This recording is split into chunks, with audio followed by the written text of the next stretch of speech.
ہمارے ہاں ایک رواج ہے کہ جب میت مرتی ہے تو 40 دن کے بعد کھانا کھلاتے ہیں۔ یہ کھانا کھلانا اور کھانا کیسا ہے؟ حافظ اقبال صاحب انڈیا سے پوچھتے ہیں۔ بالکل جائز نہیں ہے، بدعت عمل ہے۔ اسلاف میں صحابہ کرام سے، رسول اللہ صلی اللہ علیہ وسلم سے کچھ بھی ثابت نہیں اس بارے میں۔ شریعت نے ہمیں تکلفات سے منع کیا ہے، اور جو میت کے موقع پہ کرنے کے کام ہیں وہ شریعت نے ہمیں بتائے ہیں۔ میت کا جب کسی کا بھی انتقال ہوتا ہے تو 3 دن تک تعزیت کا ہمیں حکم ہے، اور حکم یہ ہے کہ میت کے جو قریبی رشتہ دار ہیں ان کو جو ہے وہ آپ کھانا کھلائیں 3 دن تک، اور جو ہے اس کے بعد بس ختم ہے کھانا وانا۔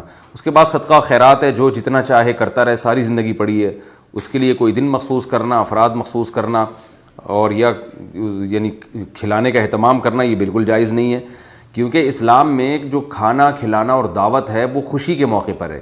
جیسے ولیمے میں نبی صلی اللہ علیہ وسلم نے دعوت کی ہے، اور بقرعید میں ہم کھانا کھاتے ہیں، کھلاتے ہیں ایک دوسرے کو، بچہ پیدا ہوتا ہے تو عقیقے کی دعوت ہے، تو یہ خوشی کے مواقع پر ہے۔ مرنا کوئی خوشی کی چیز تو نہیں ہے، تو اس پہ کھانا کھلانا یہ بالکل شریعت کے مزاج کے خلاف ہے۔